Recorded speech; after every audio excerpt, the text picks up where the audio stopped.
Hi everyone, I wanted to take a minute to check in and share what's going on with healthcare right now, both at the federal level and here in Alabama.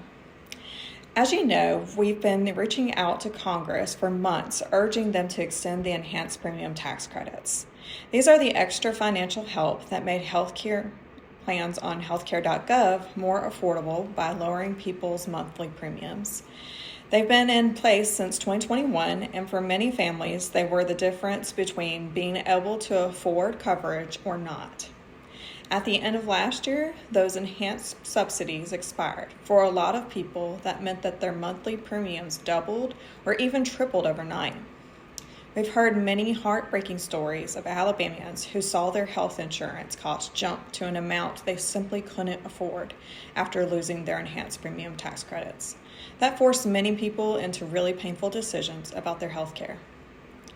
At the beginning of January, there actually was some momentum in Congress to find a compromise and extend these subsidies.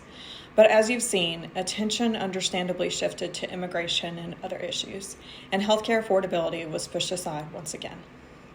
So far, we've seen ACA enrollment in Alabama drop by about 22,000 people from last year. That number is lower than many expected, and in some ways that's encouraging. It shows how hard people are trying to hold on to coverage, even when it's incredibly expensive. But it also means many families are stretching their budgets to the breaking point just to stay insured. With open enrollment now closed, it's going to take a few months to fully understand the impact.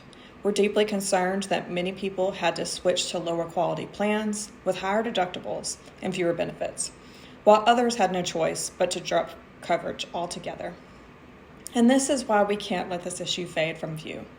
The problem hasn't gone away. Premiums are still high, people are still struggling, and families are still being asked to make impossible choices. This harm was entirely preventable. Congress can still do the right thing by extending the enhanced premium tax credits and bringing premiums back down. And here in Alabama, lawmakers can take action to close our health coverage gap and make sure more people can afford the care that they need to survive and thrive. We're going to keep showing up, telling these stories, and pushing for real solutions because healthcare should work for everyone. And that's why Cover Alabama Advocacy Day on March 10th in Montgomery matters so much. This is a chance to come together, share your stories, and put real faces to the numbers. It's a chance to sit across from elected officials and hold them accountable for failing Alabamians year after year. The problem isn't going away, and we can't let it be ignored. Join us on March 10th and help us keep up the pressure for healthcare that truly works for all Alabamians.